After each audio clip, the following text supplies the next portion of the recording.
vehicle electrification. Ah. The hot topic. Go ahead. Step off in it. The guys at SEMA will tell you that I make the Priuses park around the back of the building. So, that's a true story. Good. So, Good. So.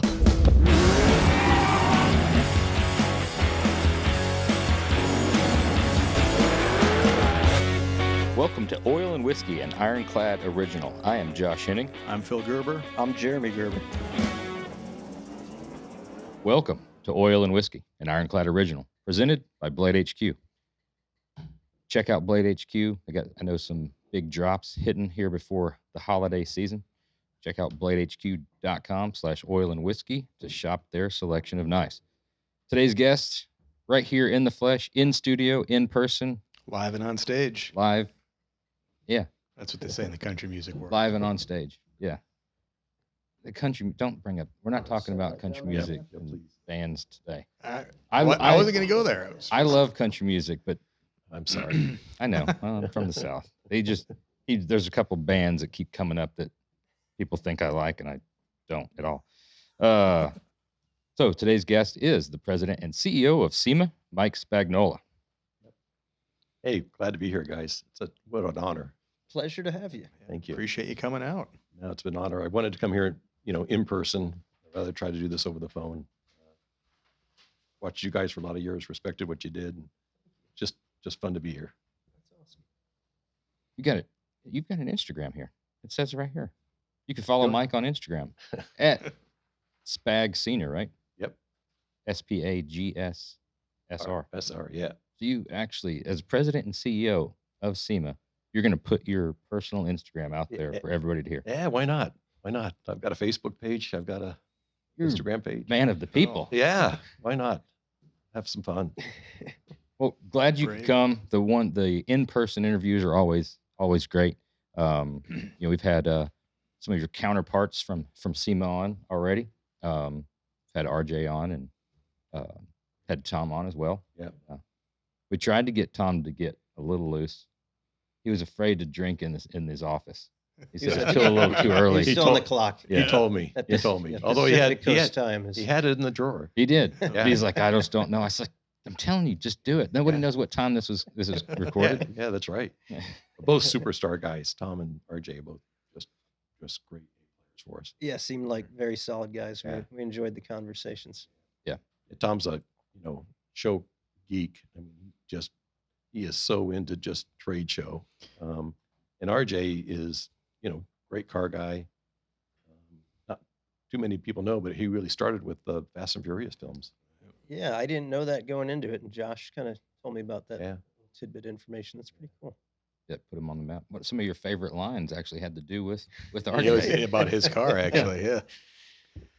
So you got a little tour around the shop, and we were talking a little bit. So you've got quite the history in the automotive aftermarket. Take us to the beginning where it got started.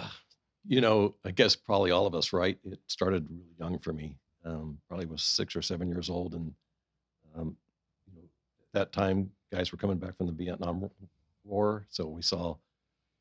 One guy down the street bought a split window Corvette, another guy Mustang, another guy Camaro. And I can remember running out to the corner, onto the curb and watching them. You could hear them from a couple blocks away running out and, watching them come down the street. And bicycles and motorcycles and, all of that. And I remember, the one guy that had the Corvette, he would take me up to Blair's Speed Shop and we'd buy some Aguirre's car wax and car polish it was still in the bottles back Tin then. can back Yeah. then. And I'd polish his wheels and stuff for a quarter, but it was just the chance to touch and be around a car. And so I think it was just in my blood from the beginning. When I was 13, my grandparents gave me a 55 Mercury that wasn't running. And I took the motor apart. It was full of sludge, but I got it running. And I think I used a bunch of old gaskets and it was leaking. But That was before YouTube, so how'd you figure out how to do that? I somehow got the thing to run and changed out a bunch of parts. And I was 14 and was driving it down the street. My dad came home early that day. It was the last time I saw that car. But and then I had a brother-in-law that was SCCA racer and I had a sports car shop, and he would let me come over and change the oil on cars, and it just took off from there. Some of the neighborhood dads were into it, and so that got me going. Took auto shop in high school, um, and I had a really cool high school couple of teachers that really took me under their wing. And then I'll just tell the story that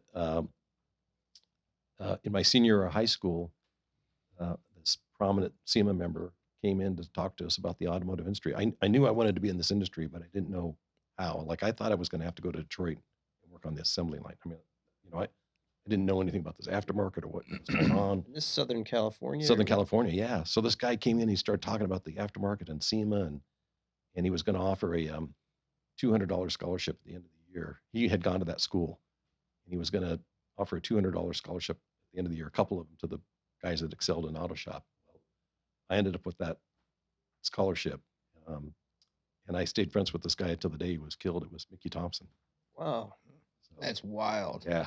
that is very And so cool. he kind of mentored me and brought me along. And right out of high school, I went to work for a Datsun dealership, sweeping floors and delivery driver, driving parts, and worked kind of my way up through the counterman and parts end of all that.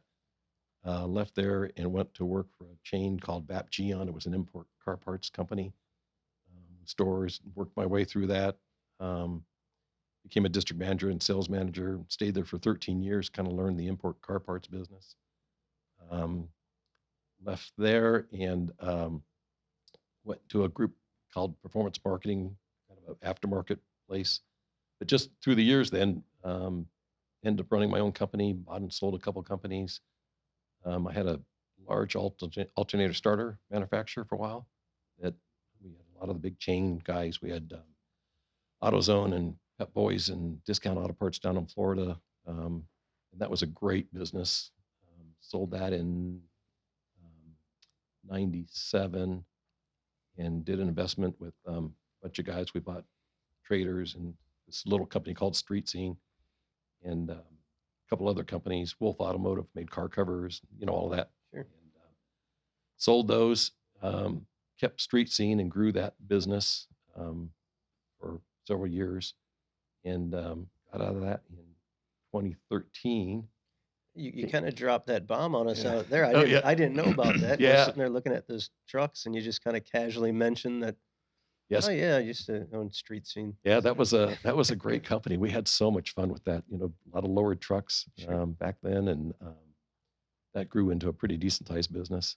And loved it. Just loved it. Just loved every piece of it. Loved all of that.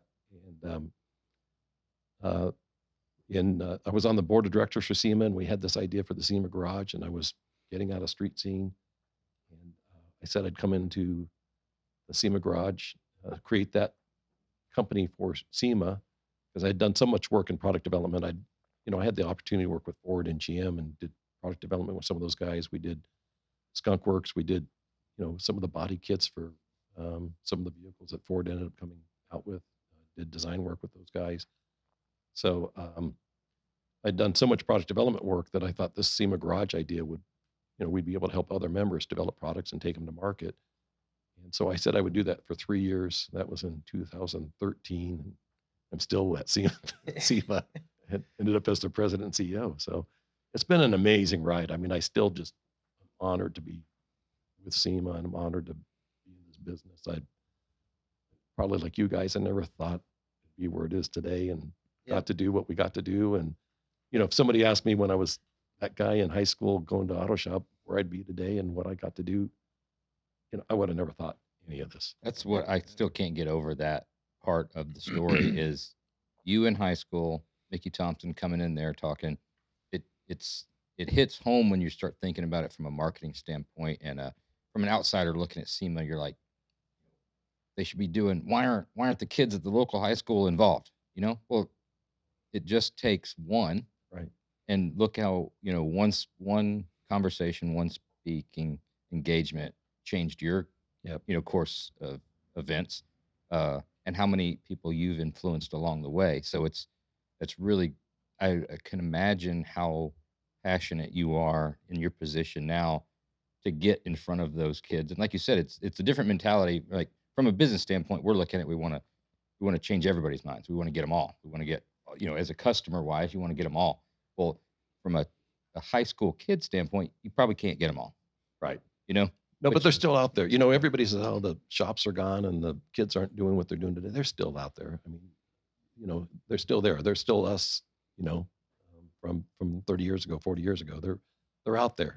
But knowing the path to do it for a living is what the problem. The spark was Yeah, there, but knowing that you can do it. Right. It's very difficult. I mean, that kind of died a long time ago. My generation, I graduated high school in 2001, right? So I was in like junior high in the early mid 90s, and that was right when they canceled all the shop classes. So I had sixth grade. I got a little bit of a taste of the woodworking class, and then shop classes were done and gone, right? So growing up as a younger kid, you don't realize like what a path towards engineering looks like. Like, to me, engineering straight. I don't want to be a train driver. An engineer. Yeah. Like it's Right. Yeah. It's you don't when you're that young, you really don't know, and it helps to steer kids, at that age, very much. And it's probably a responsibility that we should step Take up on a to little better, yeah. and dive into that role Right. to motivate some kids and show them what this career path looks like. That it's a viable career. Yeah, they and might a be successful be career. mildly interested in it or super interested in cars, but the disconnect of me as a human being, what I can do to go to school, and these are the potential. It's not just working on cars. There's so many different things that you can do, make a living, like you said, and letting them know engineering looks like this, the path to it looks like this. Once you get into engineering, this is all of the different types of things that you could be doing with that, from metal fab. If you want to go into metal fab, you take this path or do this all the way. I mean, like in accounting, I mean, it doesn't really matter. If you've got a passion for cars, Right. you can get a job doing something in this industry. Yeah, we talk about that all the time. I still go back to some of the high schools and talk to them. Still go back to my high school in that district and talk to them. At the SEMA show this year, I think we've got 1,500 students coming, something like 150 schools that'll be at the show on Wednesday and Thursday. We actually have a student luncheon, all that to get them interested in the industry. Sure. And so I'm pretty passionate about that. Next generation coming up. We do some things in the garages where we bring students in, engineers in. We have a program through Formula SAE, if you guys are familiar with that, where we bring those students in and we spend a whole day with them in the garage, and we bring speakers in to talk to them about opportunities in the automotive industry. Because some of those guys, they could go on to Boeing and create a hinge and work on a single hinge for 2 years, or they could come here and design parts, right? Yep.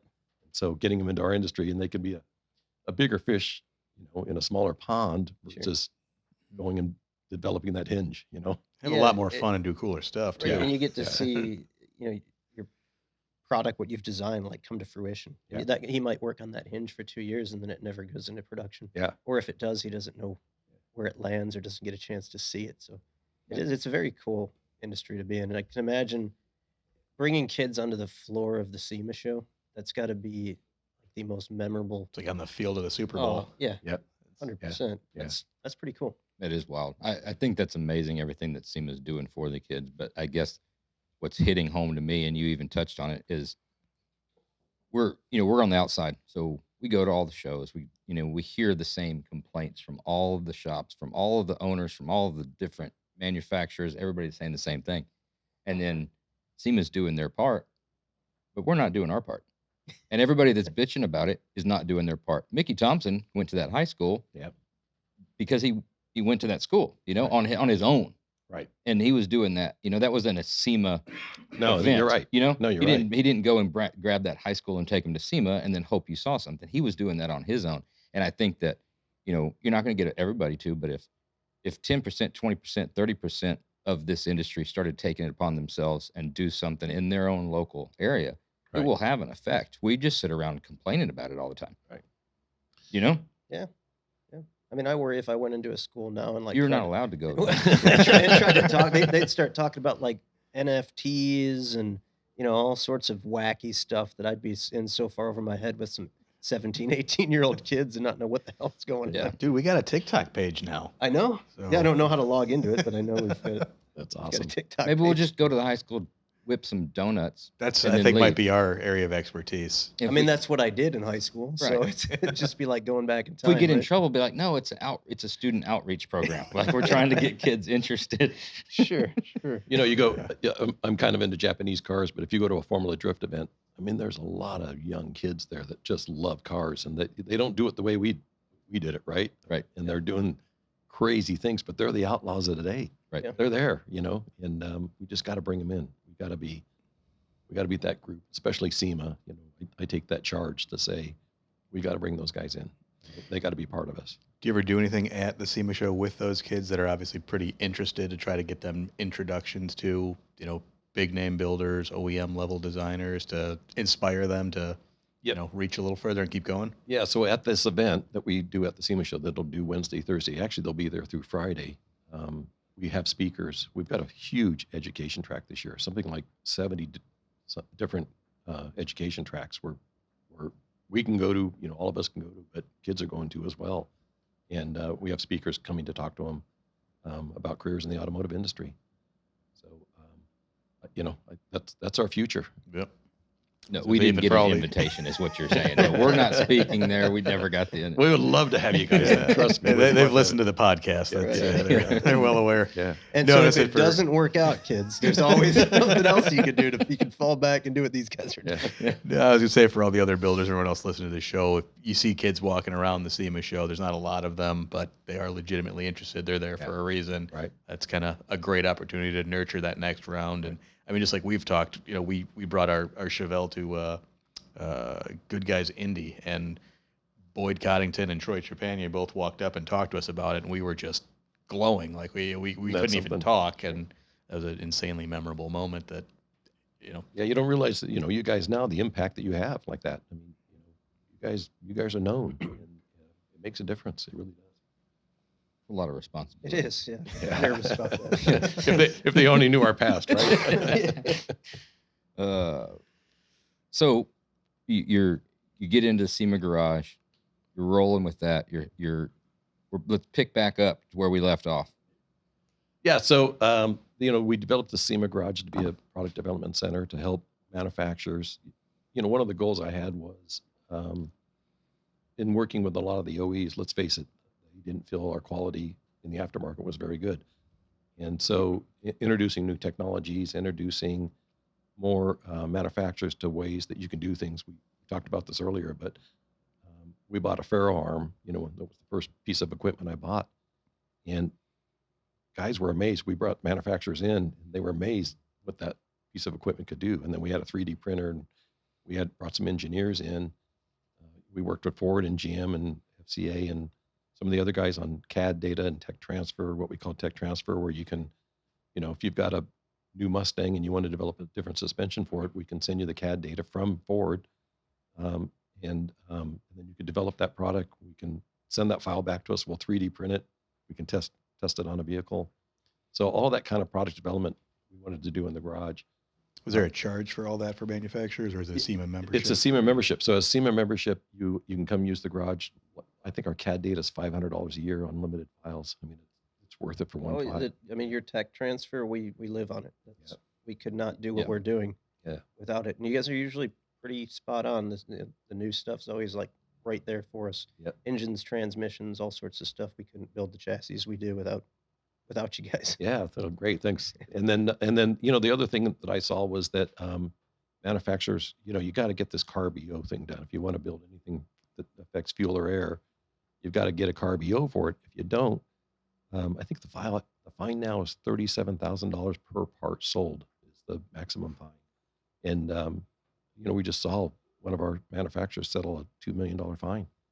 So we went out and talked to manufacturers about why they weren't getting their EOs done. And what we found was they couldn't find a lab to do it. The paperwork was cumbersome. They were getting hung up at CARB. It was taking up to 2 years to get a paperwork through the system. And so we built a lab. We built an emissions lab. We went to the board and asked them for some money and built an emissions lab. We went to CARB and EPA and said we wanted to do this, and it was a little bit of the wolf in the hen house at the time, right? That, getting them to allow us to do that kind of work. But we got them convinced to do it. And then we then created a department that just fills out the paperwork for the member. So, virtually soup to nuts. If you wanted to, let's say you wanted to build a supercharger for that new C8 Corvette, we'll help you find the vehicle, send us the product, we'll fill out the paperwork for you, we'll do the testing for you, we'll submit the paperwork to CARB, and we'll follow it through. And that was a huge relief. So That pretty much single-handedly saved the aftermarket exhaust industry. yeah. So, to date, we've gotten over 600 EOs. I think we're 50%, a little more than 50% of all the EOs that go through CARB at this point, just in that garage. The garage in Diamond Bar that we built is running 2 shifts, and Wow. trying to keep up. So we just built a new facility in Detroit. You guys got to see this place. It's SEMA Make the Garage trip out Diamond there. Bar. Yeah, it's on steroids. It's a 45,000 square foot facility, state-of-the-art emissions lab, all the newest equipment. And I mean, the equipment alone for the emissions lab was nearly $6 million. You guys then- up and running and ready? And Yeah, it's up rolling? and running. Yep. We're gonna have to go check that out. Yeah. I'd love to. Yeah, and then we put a 2,500 horsepower all-wheel drive dyno in. I think the air exchange is 4 times a minute. This thing, it's 4 or 5 times a minute. It's huge. I mean, it sucked the air off your head. Go like You know, indoor skydiving almost. Yeah. And so state of the art dyno room. We're doing all the same stuff there. Large. I think the garage alone is 5,000 square feet, 4 lifts. It's got a alignment rack, tools, equipment. So if you wanted to come in and develop anything there in that garage, we help you with that. We got scanning equipment, 3D printers. And then this new piece that we've added is an ADAS technology center. So, all the advanced driving systems that are on vehicles now, front cameras, side cameras, Yep. all of that, we're exploring what happens when you modify a vehicle. So we bought the same equipment the OEs use. We've got 2 labs there. We hired a guy out of Bosch that was a tier 1 supplier for all this kind of equipment. And we're doing testing now on what happens when you modify a vehicle. So, for example, we went out and bought a brand new Chevy Silverado, 2022 Chevy Silverado, and then understanding what all that equipment looks like stock. So, what happens when the self-braking works? What happens when lane change departure warning works? What happens when even backup cameras? Really studying all of that. And then we're doing it in a dynamic and a static state. So in the garage, we're doing a static state, stock, and then leveling kit, and then lifting the vehicle 3 inches, and understanding what those cameras are doing, what they're saying, and what they're seeing on the road. And then we've gone out to a facility in Ohio, and we're doing the dynamic testing. So if you guys have seen where, when the truck is going down the road and then they put a balloon person in front of it, does it hit the person? Does it hit the car? All that. We're doing all that work and understanding it again at stock, level kit, 3-inch lift, and do all those systems still work. So it's really exciting times. And then what we have to do to make sure that those systems stay in compliance. What do you do so you do all that, you do a year of testing and you lift it, level it. You realize that once you do a 3-inch level, it changes automatic braking by this, but you could fix it by doing this. Right. Where does that information go? Yeah. So we're going to have a white paper out here pretty quick on a lot of that. And then, some of that, look, we're going to have to work with tier 1 suppliers again. I really liken it to the same thing we had to do with emissions compliance. All this work we had to do with government agencies and studying and understanding and investing in all that for our members. We look at Central Hall at SEMA show. If we hadn't started doing that compliance work, half those guys would be gone. Yeah. They would have been regulated out of business. And so I see this ADAS program as the next frontier for us. So, exciting. You stay awake a little bit at night, kind of wanting to know what's going to happen, but it looks like we're going to be okay. It looks like we're going to be okay. And I got to tell you, even a couple of the OEs, we are working with them now behind the scenes because they want to understand what's going on. They're not even sure where the limits are. I would have never even expected like that to be a concern. It's like you're just going to lift your truck, you're going to put wheels on it, and everything should work the same way. Speedo might be a little bit off, but That liability there if it doesn't, and it's a lot of, you'd think That's why I'm so glad we're having this discussion, and we've had the other discussions, with Tom and RJ, because everybody's got a little different um, role, and they Right. got a little bit Right. different understanding. Um, I think for a lot of our listeners and a lot of our customers, it's SEMA that happens every year in Vegas. Car show. Super Yeah. cool. Yeah. Yeah. There's so many other things that we've just started talking about. That's just Yeah, I knew of the garage and you can get some scanning and 3D printing, but didn't know the extent beyond that or the level of involvement on that whole, soup to nuts on the EO stuff and making that happen. Because I can imagine for most smaller companies that's got to be an absolute nightmare, and they just throw their hands up and they can't do it. Right. Cost prohibitive. We do it at a SEMA member benefit price, we call it. So we do charge for it, but the goal is, we run that program at a loss. We make our money in the SEMA show and by dues. And look, at you guys own SEMA. It's not owned by me. It's not owned by any of the staff members. It's owned by its membership. And so the money we make at the show and the money we make through dues, we reinvest. And so that we've got a future together. You said something about that earlier on the OEs, the very beginning with the SEMA Garage. They didn't have the highest opinion of the aftermarket. Um, how much has that opinion changed now, and is there still work to be done? Yeah, it's the good cop, bad cop sometimes. I tell the story. I was doing some work for Ford, and when the 2005 Mustang came out, the S197 Mustang came out, I had a body in white in 2004. I was doing some styling work, street scene for him. I did a car for him. It was in their booth at the Detroit Auto Show. We unveiled it at the show. I got an award for it. I'd had lunch with Etzel Ford that day, and my general manager called me and said, "We just got served from Ford. They're suing us." and so Edsel probably had no idea about that. and so it's there's two sides to all of that, right? There's the guys that love you, and there's the guys that kind of wish we'd go away. You Yeah. just gave me an award. Yeah. And it turned out to be they had seen some stuff in our booth at the SEMA show and thought it was a licensing issue. And so they served us.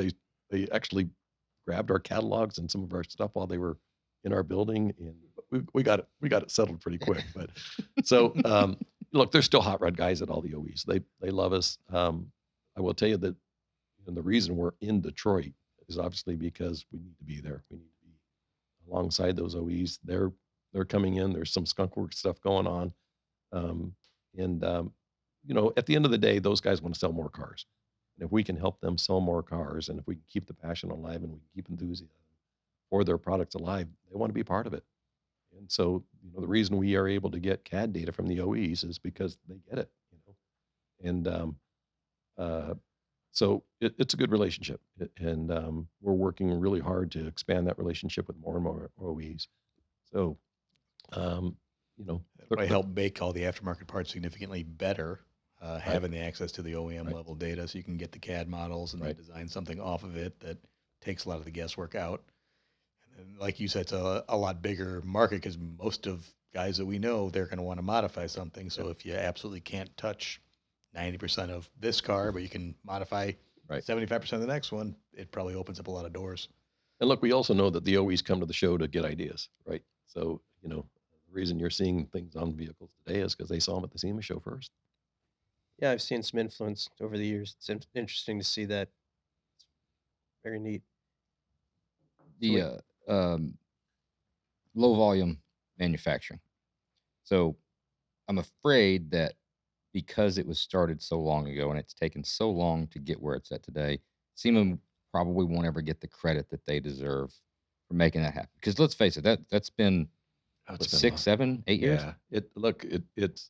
I've That's never. that's not y'all's fault. I No. understand. Look, I got to tell you, I've never been involved in government relations. I've never been a political guy. I've never wanted to be any of that. And you kind of get thrown into it when you're at SEMA. This is the stuff I talk about that we do the other 360 days a year. We talk.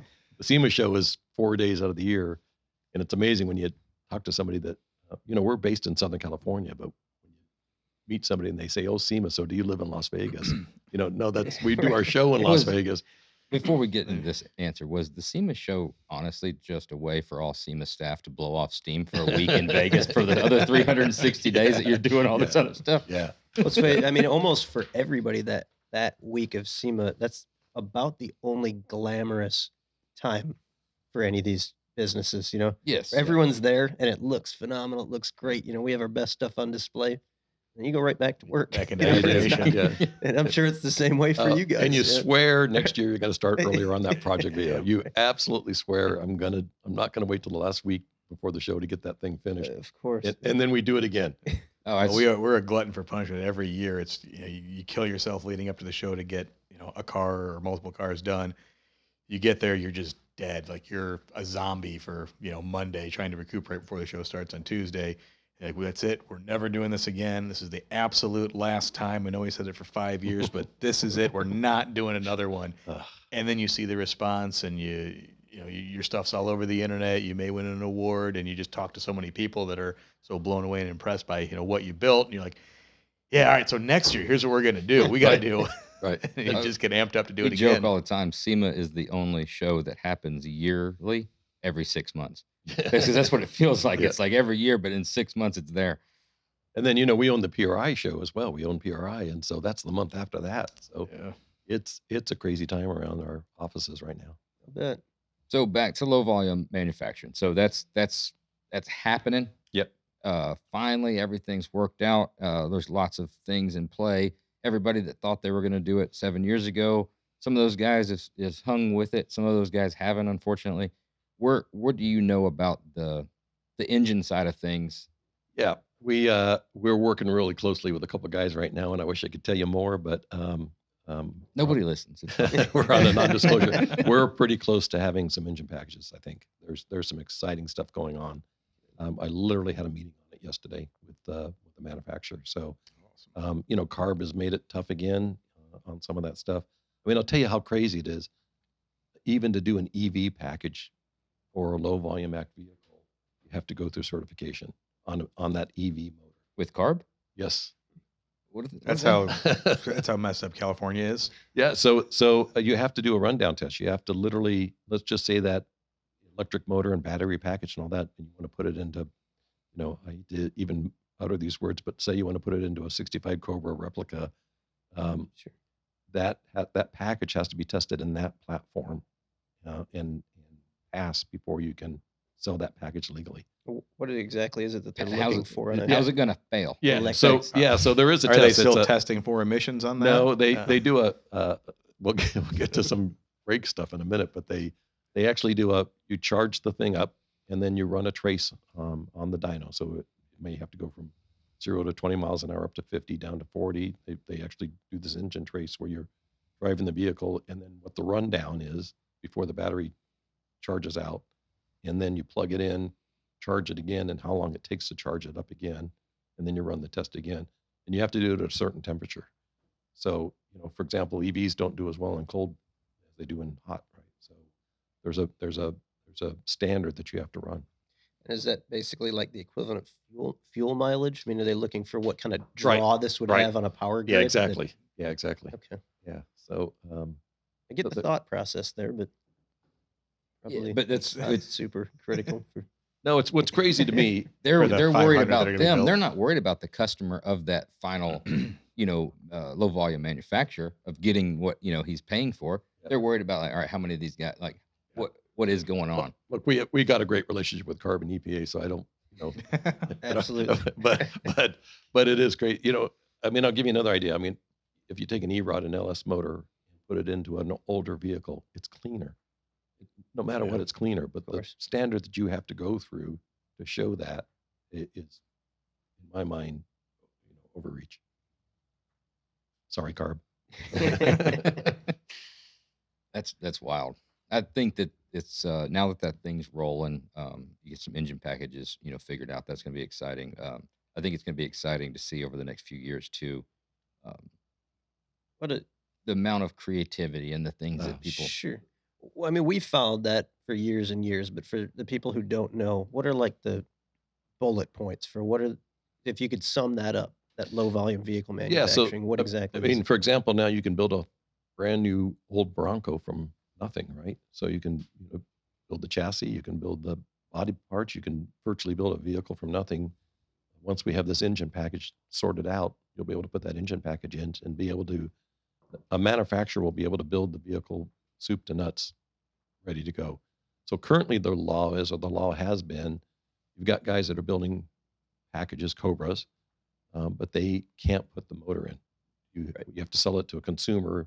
He buys that Cobra, he puts the Cobra together, and then he puts his own engine in, then he goes and gets it, licensed. Yep. So with the Low Volume Act, you'll be able to have a manufacturer do the whole thing. And, that's really a better deal. It's better. It's better for our industry. It's better for the consumer. Not everybody wants to build that vehicle by themselves. Now, with that, is that based on has to be an existing, a replica car of something that It does. already Yep. previously existed? Yep. Yeah. So it's got to look pretty close to what it originally was. And they hold that pretty tight to that, or They- let's say a guy wants to take that vintage Cobra design but update it to make let's say the new modern Cobra concept car. Is that Now it's got to Veer stay outside fairly. the- Yeah, it starts to veer out. okay? And I don't have the, our attorneys would have to tell you we've got a whole staff of attorneys and Sure. DCs that could clarify that for you, but it has to be pretty close. And then you get issued a new VIN number for a Right. 2022 Ford Cobra replica. Right. So, I'm excited. We're going to have some packages here, I think, pretty quick. It's been a long time coming. We're excited about that too, because that really opens up the door for a lot more business for chassis manufacturing, I agree. because those cars, you're building it from a clean sheet. Gotta have a chassis, right? So Sure does. that works out pretty well. And again, they're cleaner than the original ones, right? They're better built. I mean, you guys are a testament to that. You're all the work you guys do is better than the original vehicle. Well, some of that stuff is pretty poor. Yeah. So Originally. Oh, come on, that was an opportunity for you just, No, some, Say thank you. absolutely. It's not that we do that good of a job; they're just that bad, right? No, some of them are a little easier than others. Thank you would have been the right Yeah, response. I right. think. Oh, look at the motor side. I mean, like you said, a new LS is so much more efficient than Yeah. a 289 that has been sitting around forever and probably leaks more gas than anything else. And We did a couple years, I guess this has been about 5 years ago now. We did talking about students. We brought 3 students in and we took a 70 Maverick. A guy named Sung Kang. Sung played on the Fast and Furious movies. Pretty good friend of ours. Sung came in and we spent the whole summer with these 3 kids building this Maverick. But we took the 6-cylinder engine out of the thing that was, I think it was 90 horsepower. And we put in a 2.3 EcoBoost motor into the deal, 300 horsepower, and we put it on the emissions dyno cell, and it was 70 times cleaner than the original setup. You can't beat that. I mean, it's almost hard to believe. More horsepower, cleaner emissions. More efficient. Yeah. It just shows you where technology has gone in engine, engine controls and engine manufacturing. Well, transitioning into this next phase, the normal transition. It's something. To be honest with you, we've discussed I to know, death. I know where you're going with this. Discussed to death on this podcast. Everybody's got their own opinions, and I hate to bring it up, but you got to bring it up with somebody that's as knowledgeable as I Mike give you a is. pass on this Yeah, one. I appreciate. Phil's already told me. I said I'm Slap my tired of hand. talking about it. Yeah, he's tired of talking about it, and everybody's got their own opinion. We're not here to push any certain agenda, but vehicle electrification. Ah. The hot topic. Go ahead, step off in it. The guys at SEMA will tell you that I make the Priuses park around the back of the building. So, that's a true story. Good, So, good. but look, it's coming. What I'm excited about, and you'll see it at the SEMA show this year, are the kits. So it used to be that you had to build if you wanted to do a conversion, you'd have to go find a crashed Tesla, pull all the product out of it, and do that. You're going to see about 40 or 50 manufacturers at the SEMA show this year in the electrification center that are making components. So they're making battery packs now. They're making electric motors. They're making all the components. And so it's coming. It's going to be, it's coming. Here's where I stand, me personally. I don't believe in mandates. I think that we should let the market, decide when those things should come. Yep. I don't think we have the infrastructure for it. I don't think we've got the systems right. Look, on the East Coast, we still produce electricity with coal. And, the amount of mining that takes to build batteries, all that sort of thing. So it's coming. I love the technology. The cars are fast. I think it's ambitious to think that by 2035, California can only sell electric cars. Again, I think the market should dictate. I'm not sure if they really believe that that's going to happen. Look, there was already. I live in California, and there was a edict that came out, in the summer that said don't charge electric cars because Yeah, I there saw was that. there wasn't electricity. So Crazy timing there. yeah, yeah, it was a week after. Yeah, right? yeah, It was a that week after it didn't happened. work So out real well so, for that message. there's some cool stuff coming out, and at the end of the day, a Ford Lightning, you can still trick it out, right? I mean, it's still a truck, so there's opportunity. Here, I was thinking about this the other day. I'm not bashing on it anymore as hard as I was because I'm just tired of doing it. But I think that the best way I can describe it is you had VHS and beta, you had Laserdisc, you had a lot of other things Right. before DVDs came around. And DVDs have been here for a long time. And I think that there's other things coming that's going to far surpass and we'll laugh about So the this is electrification. this is the mini disc, right? This is Yes. this would be the mini desk. This is the Is the Sony. mini- right, And there's some everybody- cool stuff people are gonna do and all that. I mean, I just don't think, or I think this is more beta than it Okay. is Yeah. anything. Look, hybrids still have a long ways to go. I think there's biofuels coming out. There's a lot of technology coming in yet. I don't think it's all one answer. I really don't. Hydrogen still has some opportunity. Right. I don't believe it's all one answer. And I do believe that they're all the OEs are chasing Tesla's valuation. I mean, Tesla's worth a lot more than GM. Why? So We can't go to fully self-driving, fully automated self-driving EV cars before we have the Marty McFly hoverboard. I mean, Yeah. you're telling me, Agree. It's a great point. I'm gonna use that in my speech. Yeah. I mean, that's I'm the with thing you. we've been waiting for how many years? It was supposed to be like 2 years ago, wasn't it? 2020 or I think it was 2019? 2020, something like that. That should be easy to make. They came out with the shoes, that Yeah. replicated the shoes that tie themselves, Right. that can't get the hoverboard done. Yeah, I don't know if it's going to happen, man. Honestly, I think we're going to go full autonomous before the hoverboard hits. Yeah. So SEMA show's right around the corner. Yep. Yeah. 3 weeks. 3 weeks. Less than 3 weeks. That's basically we've already figured it out. That's the one time a year that all SEMA staff gets to tie one on for a week. No, it's It's client entertainment. Yeah. Oh, I'm it sure is. it's It is all day full and throttle. night.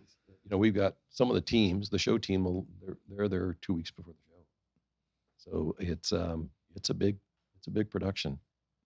Last year it was the biggest show in North America, so biggest trade show in North America. I'm sure they still get that too when they get home, whatever, and family or coworkers. Must be nice. Be in Vegas for 3 weeks. Yeah. Like I'll slap. No, please don't. Your clothes stink. I mean, it's just awful. Your feet hurt. I mean, it's nothing to walk 10, 11, 12 miles every day. Right. And shaking everybody's hand. You're trying to remember everybody's names. Yeah. It's Hey, guy. yeah. You learn a lot Yeah, about you- footwear your first SEMA show. Oh, Yeah. Because you cover some miles. New shoes are not your friend. And don't ever wear the same pair 2 days in a 2 row. days in a row, right? Swap them up. Get the memory in the foot. Yeah, I'm telling you, that's a key. I haven't known that one. Got to swap them up. But there's nothing like it, right? It's old home week. It's, we all get together. We all get to see each other. I don't, look, there's a lot of ways to sell product now. There's a lot of ways on the internet, all that. There's nothing like being in person. There's nothing like face-to-face, still selling to each other, talking to each other, showing your products, showing your guys' products, showing a show car. There's nothing like that. And people still buy from people. There's still that relationship there. And, getting to see a bumper or a supercharger or whatever it is in person, it's just a whole different feel. And then the electricity in the air at SEMA, there's just nothing like it. Really Just- isn't. That morning, you walk in there. I mean, you're killing yourself Sunday, Monday, getting set up, and it's dark and dreary Monday night. You walk out of there, and then you come in Tuesday morning, It's and like it's Friday Night Lights. You're running out yeah, of the and field. it is. It's Yeah. just. I mean, it's electrifying. Yep. It's funny. We never get tore up on Monday night because you're ready for that Tuesday morning start. That doesn't stop us from Tuesday night, Wednesday night, or Thursday night, but that That Tuesday morning is just like, Oh, no, it used to be you could do that like when you're young, you could go out every night. And then, then it's like I'm going to do that a couple of nights, and I can go one night now. I can go, Yeah. I can go one late night, and then that's it. I'm done. We'll see. We're getting up there, but at least Vegas, they do a good job of pumping all that fresh air into those casinos. Yeah, somehow you seem in my age now, it's like I have couple of drinks and you wake up the next morning, you're wrecked. But Vegas, for some reason, I can still keep, rolling. Keep yeah, bounce keep, back. keep rocking and rolling. So tell us, tell the listeners here, what are you excited about for this year? What's coming? What's some new stuff? There's, again, I'm not a big EV guy, but that EV section is going to be pretty cool. We're going to have an ADAS section there. A lot of education tracks. We've got out front, eBay is going to be out there with Hoonigan guys, so they're going to be drifting and tearing up a lot of things. Shell Oil is back. A lot of big guys are back, and we're up 35% over last year. Big show coming. A lot of people coming. A lot of great features outside, and it's going to be a great show. And wait till 23. We're going to have some fun announcements about 23 here pretty quick. When you're at the show, and I'm sure this never happens, but you get that 5 minutes, 10 minutes to pull away, that you get a little gap. What's something you try to do every year, or your favorite little area to go check out? You gotta go to Central Hall. I mean, that's the place, right? That's where all the performance stuff is. Every hall's cool. I got to tell you, every hall is cool now. It's but I try to at least get out a little bit. What I'll do is, because I can, I'll get in at 7 in the morning and just go walk the show by myself and get a little bit of quiet time, but you get to see things around the place, and it's always amazing. It's always, I don't know about you guys, but I always look at something, I'm like, why didn't I think of that? I can't. Yeah. Even after so many different things have been done, there's still that thing like, oh, shit, that's so simple. Like, Yep. why? Yeah. Inspires you for next year. Yep. Yeah, it does. Yeah, it does. And then you see somebody modding something that that's just out there. But they shouldn't be. That happens too. There's Yeah, a decent amount of that. Yeah, that happens too. It's like, why? No. Look, it's the only place where everything comes together, right? And we're going to have lowriders this year. Love lowriders. We're going to have a cool lowrider section, so we're expanding there. We're doing a lot of work in just in the underserved markets. We're doing a lot of work in DEI, and we've got a whole series of black speakers and people that are coming in that haven't necessarily been fully engaged with our community, that we want to make sure they're invited, in different cultures, that sort of thing. So we're working hard on that. I'm excited about that. We're going to have some key speakers coming in. Really So just you got making Emmett Smith coming in. And Emmett speaking? Smith's coming in. Yeah, Yeah. So cool. just really making sure that everybody feels welcome and that they're part of our community. And look, we were, again, we got invited in at one point, and so I think the whole team wants to make sure that that we're inclusive with everybody. So going to work hard on that stuff. You touched on something before and kind of breezed past it, but we've always had, I think that's absolutely huge. That's why we do all these shows, is to get out there and see the product in person. There's a million ways that you can, purchase product now or see product, but especially the stuff we do is a significantly higher dollar amount Right. for a chassis, $10, $15, $20,000. There could be a lot of smoke and mirrors on the internet and in ads. So we've always tried to show up with a big display and let people see it, touch it, feel it, Right. ask all the questions. And if you're spending that kind of money, most of the time, they want to be around it and they want to make sure that you're a legitimate company. And Right. I think there's a huge, huge benefit to doing the shows and getting in front of your people or your customers. Yep. I agree. And that's why the SEMA show is successful, and that's why it's been successful for so long. It is the one place where once a year the whole industry comes together. So, got a question for you. Probably 7 months ago, 8 months ago, you start getting a hint there might be some big boys pulling out, and then you get the confirmation of that. What's Yeah. Take the SEMA hat off for just a Yeah, second. sure. Give me your first instinct. Oh, it was the a first thing It was when a it hits. kick in the gut. It was. I wouldn't lie to you. It's a kick in the gut. Me personally, I take it personally. I've had a great relationship with OEs for a long time, and but their market's changing, and they've had to make some changes. And look, we still, we've had good talks with them.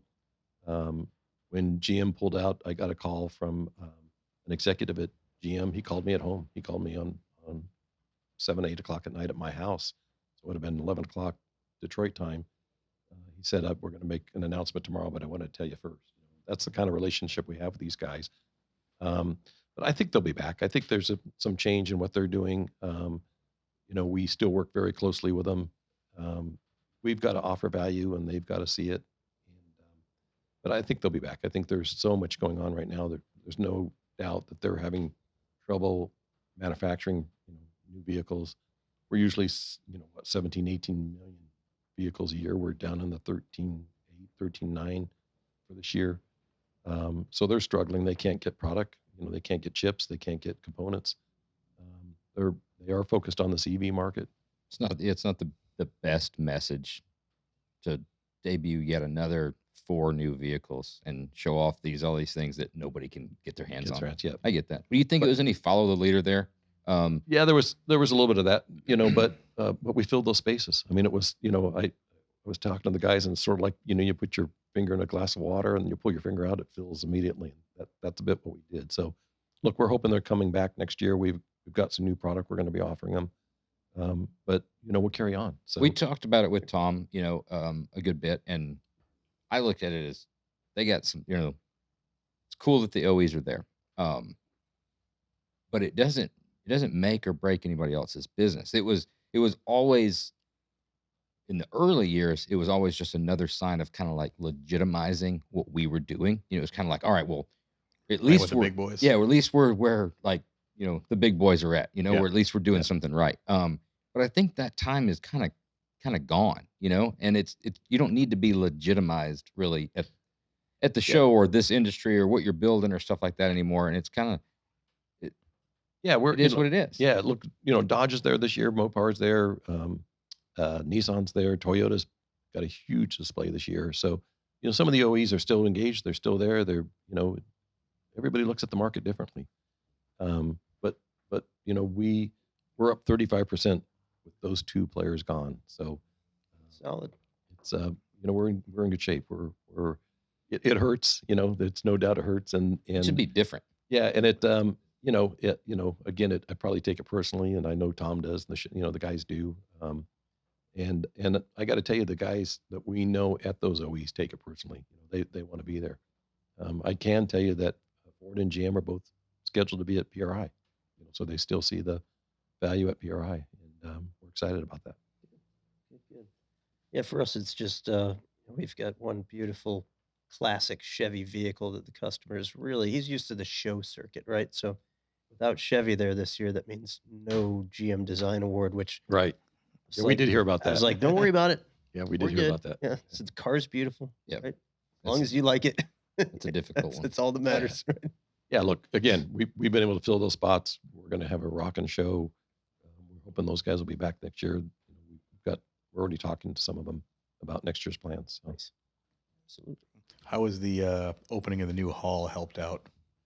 Yeah, that was so we have West Hall now, and we've moved a lot of the truck section over there. Overlanding is bigger than ever, right? So that's a whole new market for new manufacturers. I think we have something like 300 or 400 new manufacturers at the show this year alone. So that's helping out. Again, we're going to have some pretty cool plans for next year, but all the halls are full. All the floor is full. It's over 1 million square feet of space. It's going to rock. It's great. Yeah. It's huge. Gonna be a hell of a show. Last year was a phenomenal show for us. It obviously was light on attendance, if I'm correct. COVID kind of took us for a whack, but Yeah, we dove in. A lot of people bailed, and we did real well. Had a phenomenal show. But looking forward to this year. That turnout should be great. Yeah. Kind of gonna gonna be get fun. back to its prime there, and then some. You ever thought about doing a dress code there? That has come up. Yeah, if you go back, I'm going to age myself, but if you go way back, I mean, guys were there in suits, right? Yeah. You can also smoke in there too. Yeah. Yeah. It was a little different time. Are you just? I think you're just like referring to the fact that every year. So we get there every year, right? We work ourselves to death, and we get there a little early. So Monday we usually take the day, and that's Oh, I finally wasn't like even going there. we can catch our breath, right? Right. So the three of us, we cruise around, we enjoy ourselves. We take a little easy on Monday. Every single year, Josh wants to get fitted for a very high end, custom tailored suit that he would love to walk the Oh, floor floor, of yeah. SEMA with. So I just want. I figured you were hoping Oh, that the no. dress code Yeah. would be elevated. No, it's so, just funny. no. What you You see everything, right? I yeah, mean, you see. you see everything, and you see the, Sometimes a lot of stuff you shouldn't see. what's funny is doing it for so many years. The craziest, wildest ones are the ones that you see every year, and you start remembering like, oh, there's top hat guy, or there's the boxer guy, there's the There's guy, mullet guy. yeah, mullet guy, Yeah. and it's funny how it's just Well, and it's Halloween as well, right? So, Yeah, so Yeah. sometimes something in Vegas. yeah. Sometimes it's like, oh, they're dressed for Halloween. No, they're No. not. That's how they dress. Fortunately, the vast majority of it's an indoor show because when you go to all these outdoor car shows, oh, people just feel like it's like you don't need to fully clothe yourself. And it's not the people that That shouldn't be fully clothing themselves. It's not the ones you want to see. Right. Yeah. they need more clothes. I'm going to steal one of Josh's questions from before because I thought it was very good and insightful for a lot of people in our industry. Coming up on the SEMA show, what recommendations do you have for vendors to get the best exposure and get the best bang for their buck? Yeah. So for sure, the number one thing is the new product area. Something like 80% of the buyers go to the new product section. So if you've got a new widget, it really needs to be over there and to be seen. And then just to really plan how many people you have on staff, how many people you want to see a day. So, there's some sort of formula that says if you're going to spend 10 minutes with every person that walks in the booth, well, then you can see 6 of those customers an hour. And if you want to see 18 an hour, then you better have 3 people that can do that kind of work. And then knowing your product well, knowing if you got a handout, knowing the follow up, and really, you're there. Look, it's not just the expense of buying the booth. The booth is pretty inexpensive, but it's the fact that you're bringing your staff, your hotels, your food, all that for the week. And so it really is. If people are there to party, when I had my companies, it was like, guys, you can go out, but you better be sharp and ready in that booth at 9 a.m. Yeah. And I've sent guys home. Guy shows up at 11 o'clock, he's going home. Yeah. He's not Done. he's You're not gonna- done. Yeah, he's not staying for the week. So, just making sure you're prepared, making sure that you understand your product, that your team knows the product. Again, that new product area.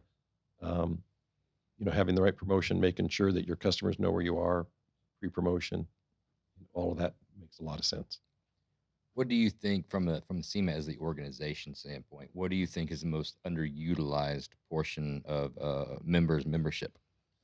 Oh, we really have put some metrics into things now. So we're looking at things a lot tighter. If an education track isn't working, I would say there was a time when you would just keep doing it and hoping it would grow. And we're making sure there's some metrics to it now. So, all of our tools, we've got this SEMA data program where now we used to have a paper catalog. Now everything's electronics. And so we have a program where all of that aces and pies, all the part number and the application and the listing and the pictures and all of that, SEMA data gets really good use. We've got over 600 manufacturers that use that program, and buyers, resellers the exchange on data is really hot. SEMA Garage gets really well utilized.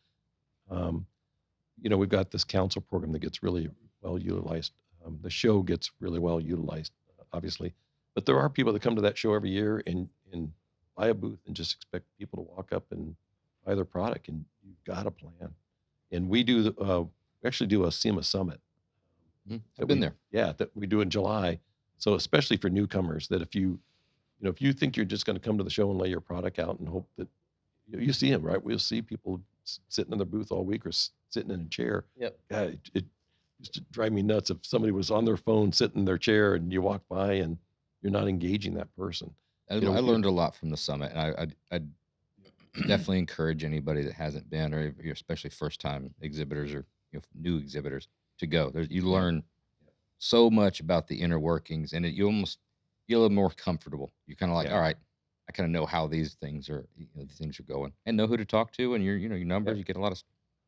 Yeah, we really do. We've got a great show team, and Tom leads that, and he puts that on, and that was their idea to do that, to really make sure that vendors got the most out of the, out of the products. That, we get new vendors every year, and some of those don't come back. Some of those are back. It's like business, right? If you can start your business and you can hang out the first 5 years, you've made it. Yep. But if anything we can do to help that manufacturer understand all of that through the garage for a new product, through the show, through SEMA data, through all those other tools, that's what we're there to do. You mentioned performance metrics and you're being able to have a lot more visibility on stuff. Did that tell you to stop sending so many emails? Because the emails Yes. have definitely reduced Yes. from years past. Yeah, thank you. Trust me, I was in Lot that. of emails. I was on your guys' side of the fence there for a while, and Oh, and- New Hampshire's. Oh, they got a new tag with trees. The license plate has trees on it. Yeah. Yes. So we're really trying to improve on that. We're doing a lot of work in data right now, just in our own metrics and data, to understand what you guys want and don't want. So, we're not sending you something on a product that you're not interested in. RJ's leading that. That's his expertise. And so you'll see more and more of that as we refine our systems and get better at target marketing. Can we make one recommendation? Sure. This is a serious, legit one. I think we talk about it all the time. I feel like SEMA Show is the biggest content creation for our entire industry, from a social media and YouTube and marketing standpoint. SEMA seems like they're really dropping the ball or missing a massive opportunity that could be not only helping the show, helping customers, helping vendors that are involved by promoting it a lot of different ways. But is that something you guys are looking at? On the Yeah, I social agree. media side. Look, Social media, just all internet kind of based marketing. and you guys met RJ. RJ's, I think, only been with us 6 or 7 months. We brought him in for that exact We threw reason. that on him, and he said he wasn't really sure yet. He's just kind of getting his feet, getting his feet underneath him. No, but- he's we just approved a much larger budget for him at our September board meeting, and that's what he's there to do. We're restructuring a lot of the marketing team. You're right. We Most of the issue in the past has been staffing, hasn't it? I mean, the amount of people to do. yeah, and just making sure we're up to date, making sure we're up to speed, making sure we've got car people in the ranks. We need show people. We need people that understand the show, but we need car people as well, and then we need marketing guys. We've got an amazing brand. The SEMA brand is amazing. It's been a B2B show, obviously, forever. And so we've only really marketed to our own members, but we can do a lot better with that brand name. And I think you're going to see some exciting things coming forward. And especially as, you'll see us do a bit more B2C, a little bit more business to consumer stuff, going forward. We're doing a little bit of that now. Friday, I think there's up to 10,000 consumers that come to the show. We've got, of course, SEMA Ignited, that evening. It's a balance, because there's a lot of smaller manufacturers that really still need distribution. So they need B2B, they need distribution, they need to know, where their product's going and all that. You got great big guys now that don't need any more distribution, and they need consumers. So in the end goal is to sell to the consumer, so shouldn't even that distributor that is there for the B2B on the sales side needs to get it out somehow? So it'd be an avenue It's polarized. That old mentality, though, is still there. I don't understand it why. And I think it's changing more and more. But those smaller manufacturers that absolutely do not want to sell to the customer, they don't want to have to engage with the customer. They're building a product that the customer likes, but sales rep, we're going to do this with these guys. I've just never understood it. I'm not old school enough to understand why they. It's a balance. When we've been pulling this for years, and I can remember when it was 80-20, 80% of the membership wanted to continue to be B2B. We're about 50-50 now. And so we're working really hard at that balance. And that's why we're doing Ignited at night on Friday night. That's why we're doing the parade and all that. The parade started because consumers started showing up on Friday as the vehicles were pulling out of the show. They started putting lawn chairs up as we as manufacturers were pulling our vehicles out of the Everybody show. wants to see him move, hear him, right? Yeah, so I was like, idiot, why don't you put a parade together? Why don't we formalize this thing? Right. And that's how SEMA, the actual parade started, the cruise. Do you have any kind of numbers on how many non-show people are attending Ignited? Well, is there even any way to gauge that? Yeah, if we you're think buying there's tickets about or... 20,000. Okay. Yeah, about 20,000. So, You know what's funny is the other thing is that everybody complains about some consumers getting into the show, and yet we all do it. I did it. You know, Yeah. my buddies wanted to come to the show. I put them under my own brand name. I shouldn't admit that right now, but you know, we all got that buddy that wants to come to the show. And Well, especially when you've got on our end on the customer side, you know, this guy spent close to $1 million on a car to debut it at the SEMA show, right? And you're going to tell that guy, hey, guess what? We'll tell you how it how it ends. went. Yeah. There's absolutely no way you can tell the guy no, I hope they change that so we can get those guys into the show.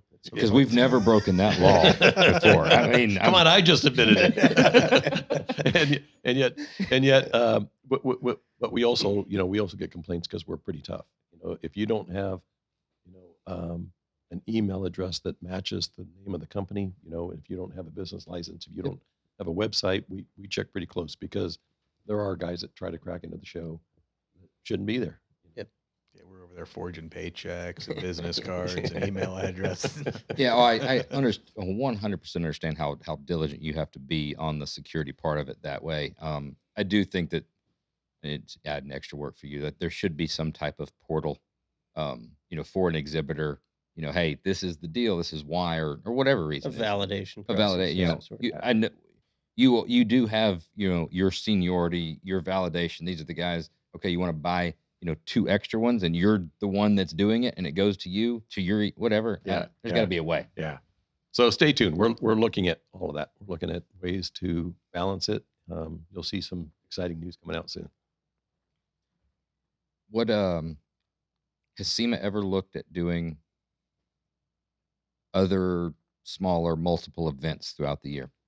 We tried that. We did do other events years past, and we just really put our eggs into this one basket. Those smaller shows worked, but they didn't work great. It takes a lot of time and effort to put them on and do them right. And this is our Mac Daddy. This is the deal, right? And then PRI as well, for the racing industry. So Good. and It is good. You get some people, and new regime comes in, and everybody wants to It's let's too saturated. let's multiply this and let's do it. If we can do it good here, we Yeah, can do it yeah. good there. No. It's good to understand that what you're doing is working. No, we are going to blow it out, though. We are going to blow it out. I'm probably telling you too much already, but Man, you got me excited. we're gonna blow it out. Looking forward to that. Yeah. So, So this year's just a taste. Then 2023 is where it's just going to. yeah, this year is big. I don't want to downplay this year at all. It's going to be huge, but we've got some plans for the future as we grow SEMA. Well, I mean, it's going to have to be big for 2023. I mean, it's such a gracious donation of you giving us that 100 by 100 booth for 2023. I mean, we can't thank you well, enough. And I mean, you think about even Formula One's coming to Vegas. Yeah. The week after us, the That's week gonna after be the show. awesome. So That's pretty amazing. yeah, so You get some VIP passes or something? I know a guy. Dropping by the booth. Yeah, I think SEMA probably got a few of those.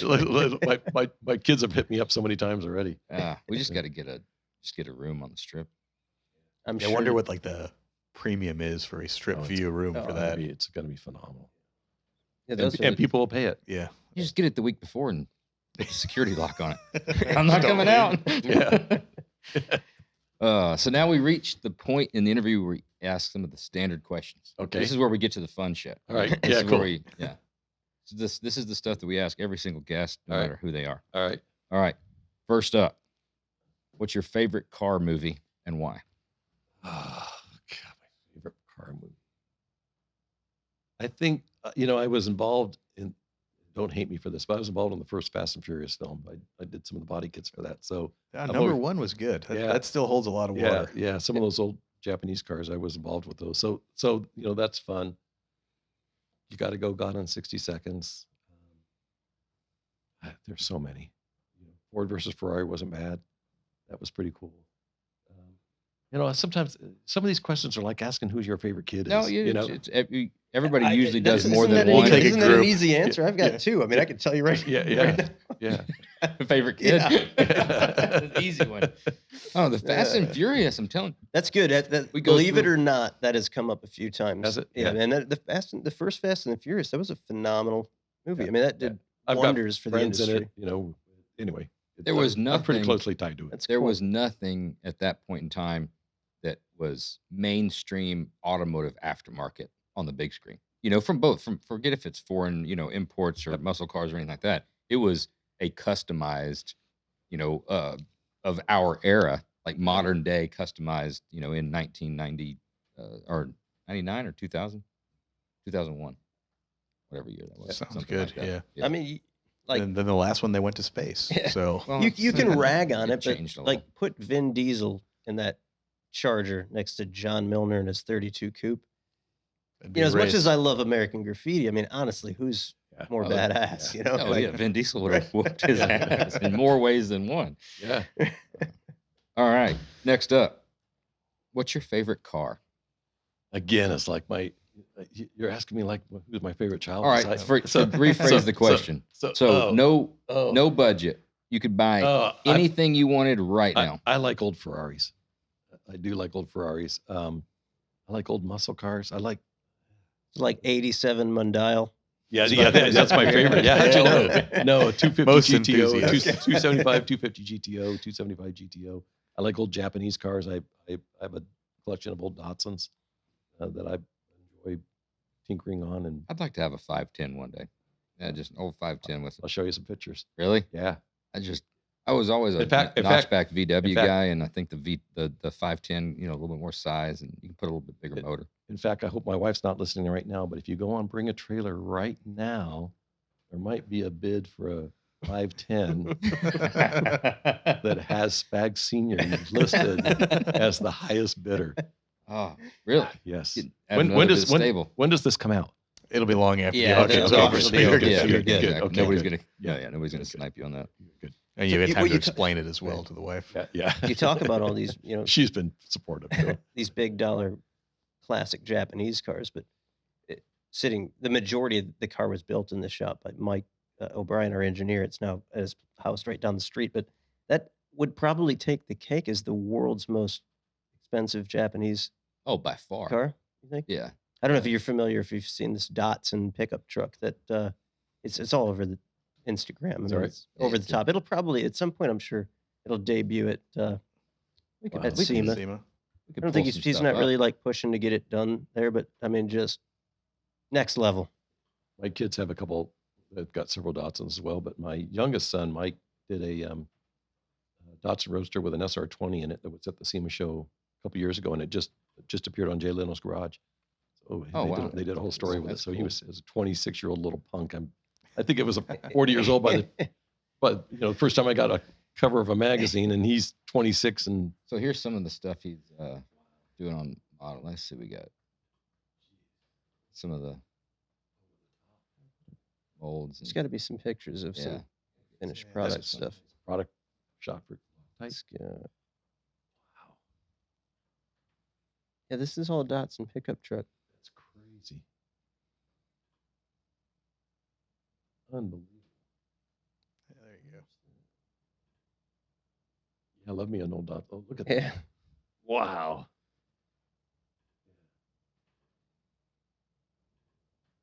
Unbelievable. I saw some of that work you guys are doing out in the shop and metal work. It's just unbelievable. Yeah, you're right. As far as cost, on Yeah. most Yeah, I mean, he's expensive- done it all Yeah. himself. Yeah. if you would every if you would single have to piece, charge for right. that. Yeah. Very first car you ever owned.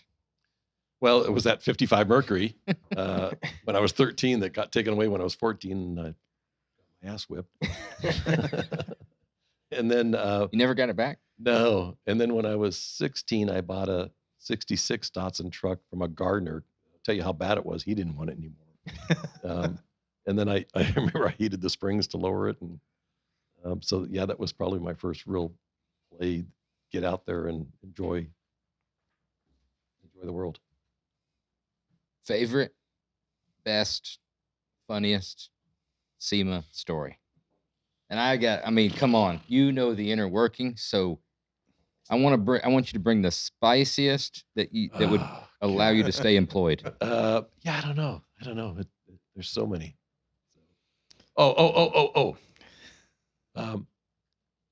We had Richard. Gosh, I guess he's going to listen. we had Richard Petty with us. Okay. And he went in to take a leak. Somebody was taking a picture of him in the urinal.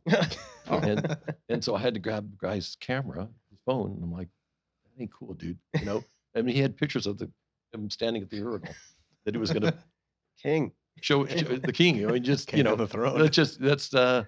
you know, that's sacrilegious. You just can't do Yeah. that to Yeah. the king, you know? Yeah. So then we started, when celebrities would show up, we started clearing the bathrooms. And I was with a celebrity and telling him, he said, look, he said, I'm cool. You don't have to clear the bathroom. And I'm like, no, you don't understand. This is what happens. So You don't even think about that as a No. celebrity. Like that's probably a legitimate issue. yeah. You know?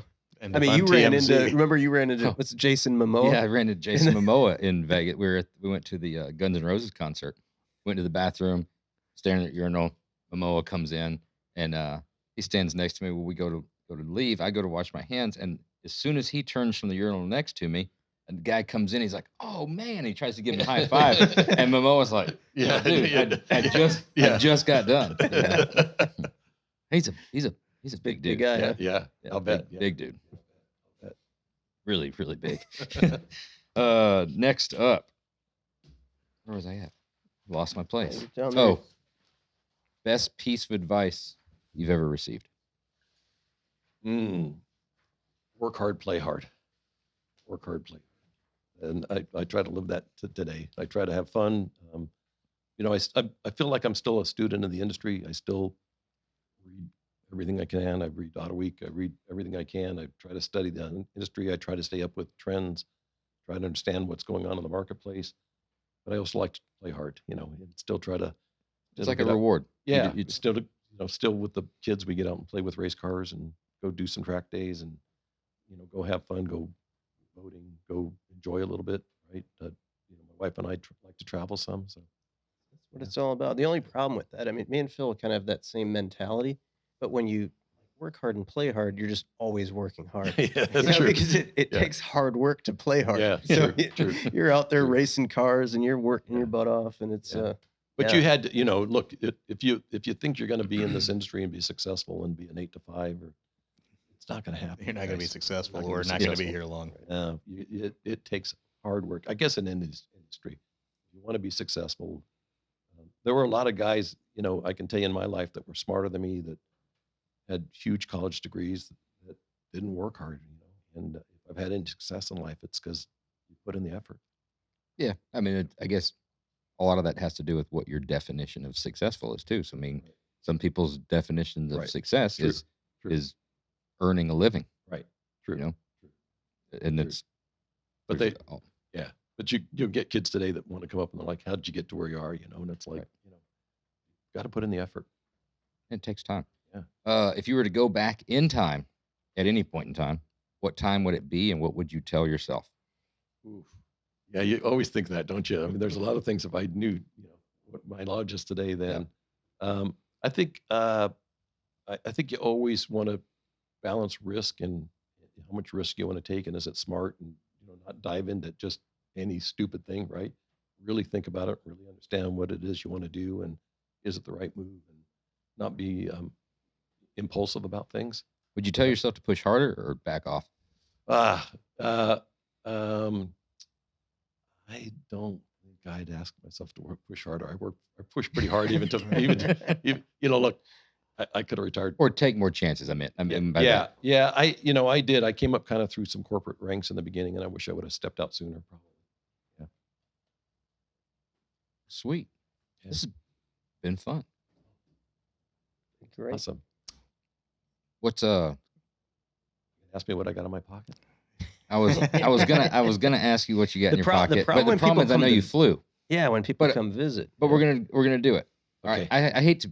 We've done it a couple of times on guys that flew, and first thing they're like, they shocked, like, I just flew here. I don't have anything in my pocket. I But flew here- but You know when they're flying private, though, if they pull out some sort of like aggressive blade or something. Yeah, like yeah. that, you're like, so what? No, I do have something. So what do you have in your pocket? So the very last thing, it's time for a pocket dump. So 2019, you guys had you had the K10. What did you have at the SEMA show? You had the 2019, we had a Bronco and the not Road Rage, Catalina And what truck? We had the green C10 was there, right? It was the C10. Yeah. Yeah. C10. You guys had that car there. I was checking it out. You guys fired it up to leave. I heard some clanging. I heard some ting, ting, ting, ting, ting. And I saw something drop on the ground as you guys were pulling out. Oh, jeez. Uh-oh. And I brought it back to you today. Uh, 10mm socket. Everybody's. That's the first 10mm socket that's ever been found. that's you. Yep. Man, how about that? Yep. I'm bringing it back to you guys. I was wondering what that noise was. That's the first time anybody's ever found a 10mm Yeah, socket. there you go. Oh, that is great. You just That's a go off 12 into the abyss. That's a 12.2. Ooh, that's a good one. Yeah, so I know what that was doing. That That was was an on the ARP. serpentine drive. It was. We were It was. just- And I've been waiting till now. I flew out this morning just to bring it back to you. Well, thank you very much. I That appreciate is it. it. fantastic. Somebody's That's the listening. best. That's That's gonna go in the possibly Wall of Fame, yeah. possibly the best pocket. Oh, So, yeah, it's going up there for sure. Yeah, we've ended up with some cool things like the picks that are up there Yeah. came from the band Chevelle. We've got some gifts from Jonathan Ward from Nice. Icon. He's an We've awesome guy. accumulated some pretty neat stuff from some very cool guests. Yes, So we just keep that's- adding yeah, to it. that's going to go front and center. I think I see that right up on top of the TV. I'm honored. Hanging that I'm on their honored. fishing string. Right, but we've Oh, saved man. this. So this, so I'll tell you that, we're just going to extend the show Yeah, because this absolutely. has sat on the shelf for how long have we been doing this? Almost a year. Yeah, right at And every time we look at 11 it 10 months. and we say, when are we going to drink this? Right, because this is one of our number one This, bourbons this is special. for the three of us. So it's an Old Forester birthday bourbon, and you just can't get your hands on something like that. That is Nice. a very rare, very hard to find bourbon. It's a 12-year, Once a year release. They Yep. do it Wow. and you're not edition going each to. year. You could just pretty much forget about ever finding that. So don't even try. Yeah, it's, I'm- it's impossible. Fortunately, we've got a great customer who hooked us up with it. Garfield's Beverage Warehouse. And Mr. Liquor Dave. Emporium. And we decided to crack. I thought tonight was a great night a perfect to night. crack it open. Well, I'm So, honored. I'm honored you share it with me. Yeah. What'd you think? It's You say awesome. you're getting Yeah, I'm not a big bourbon drinker, but I guess I think I got spoiled. Yeah. I got spoiled. So right now off the bar is set, Yep.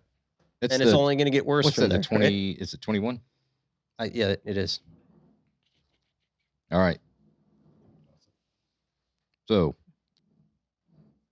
everybody knows the rules. Yeah, we've missed the ratings. I was actually looking at the board up there, and we've missed quite a few ratings. But this, I can say, hands down, so far, number one spot. Yes. And from there, There's only one that I know that's better than that. I'm going 9.1 on that. It's going in the nines. It's the first one to break into the nines. I'm gonna leave some Okay. room because I know there's some other stuff out there, but I think that's where she lands. So which Yeah. one's better that you think? The Pappy Van Winkle Lot B, 12 year. And but this is so there, huh? close. But that's the only thing for me personally that's above it. Do a little side by side comparison. I'll try a couple of different years. They have a little different They profile. move So- around a They little do. bit. But So if I put you blindfolded, would you be able to tell the difference between the two? Between this one Yeah. and yes, that absolutely. You would. Yeah. Now there's some out there that I probably wouldn't. But we're gonna do. I think at the end of the year we're doing some blind taste testing. Our last episode, we're probably gonna be real surprised at what we pick. Yeah, it's We're gonna do probably- some bottom shelf bombers and It's gonna make us look bad, and that's gonna make everybody realize why this isn't like a bourbon review podcast. We tell they can- everybody that right? they it's can not a edit review. it out. Yeah, right. Yeah. They'd be like, "No, Super Josh, fun. that is Jack Daniels." Well, I love it. I think it's amazing. you can buy it by the gallon. Yeah. All right, Phil, what do you think? Yeah, hands down my favorite bourbon. I like this better than the any of the Pappies. First time trying the 2021. I got the 18, 19, and 20. It'd be cool to do them side by side, Yeah. see what the differences are. But yeah, this is top tier for me. I don't even know what to put a number on it. 9.3. I don't think it can be beat. What'd you do? 9-1? 9-1. Yeah. You're the one always raving about it, Josh. I You know. this was supposed to be your bottle, but then we confiscated it and put it on. Appreciate that. Yeah. Josh doesn't get it. Yeah. Oil and whiskey gets it. Yeah. He's given out like 3 of my Weller 12-year bottles. I had to give out some of my Pappies, so I owe you one. It's only one. It's 12-year. Barry's got it. Yeah. I'm gonna go with the 9.4. Wow. Really, am. Stepping it up. Yeah. Oh. There's It's your that reviews. good, and that's I'm putting the 9.4 on the Old Forester birthday bourbon as a whole. Yeah, all of them. Yeah, because there are some that a little warmer, not in a warmer like in a hot way, but that's just every single time they're bringing. What is it says the first bottled bourbon? Is that? That I don't know about. I've never seen that before. Well, I mean, Old Forester, it says right there in the name, it's old. Okay, so it's been around, Can't it's been around a bourbon's while. been around for a while. Isn't it amazing though how bourbons have just really come on scene? It's wild. Yeah. Yeah, we've been collecting for probably 8 or 9 years, I would imagine. A little longer than that, but it just keeps getting more and more popular. Yeah. Which it makes Sure. it difficult for guys like us that We seek were it out, drinking right? it before we were collecting it. Yeah. Where you could like actually go into the store and buy Buy this it, stuff. yeah. And What's crazy is that over time, when even not like super high end stuff back then, when you're just drinking it, you get on your standard. You're just like, oh, this is what I drink. You pick up a bottle once a Right. week or once every 2 weeks. Once that hits and becomes the thing, Yep. and it's no longer available, or the price just skyrockets. What was 35 or $45 a bottle or whatever, you can't find it, and if you do find it, it's now 110 or 115 or 120. You're like, this sucks. Like Yeah. this is what I became accustomed to drinking, and you got to search something else out. me and one of my buddies used to drink Blanton's all the time. It's in this little kind of, I don't know, softball sized bottle. You go to the grocery store and they have prices. It was like a 15 or 20% discount if you buy 6 of them. So you buy 6 of them and you bring them home, and over the next 6 months, 8 months, whatever, you each work through 3, and then you go back and buy them Wow. again. And now they're just impossible to find. And $250 a bottle. On the secondary. Serious? Yeah. yeah, Wow. what was a $60 bottle that you're buying for $45 is now $250, and Nuts. Can't Supply find and it. demand. So my dad was a bartender. Oh, So, wow. Yeah. So, we had a bar at the house and all that. And he would always bring cases of stuff home. I was really never a bourbon drinker, never really even a hard whiskey, hard liquor drinker, but starting to enjoy. He some doesn't. bourbons. None of those like old bottles were passed through the generations No. and still tucked under a. No. No, actually, I'll tell you. It may funny- or may not still have the tax strip on them that Yeah, might be worth like yeah. thousands and Yeah, thousands no. of yeah, there's a dollars. huge collector market for So- original unopened old bourbon. So I do have some Cantor. I do have like a couple race cars and stuff that some have been opened by my kids and Yeah. refilled with water. Yeah, yeah. So, but yeah. So we grew up around, a lot of different, and all those sales guys would come to the house, and hang out. That's cool. Yeah. Well, thanks for coming again. Hey, it's an honor. We're gonna see you here soon. You can check out Mike on Instagram again at Spag Senior. Thanks for listening to Oil and Whiskey with the RoadsterShop, an Ironclad original. If you like the show, be sure to hop down there at the bottom and leave us a rating and review. Thanks again, Mike. We'll Thanks. see you again next week.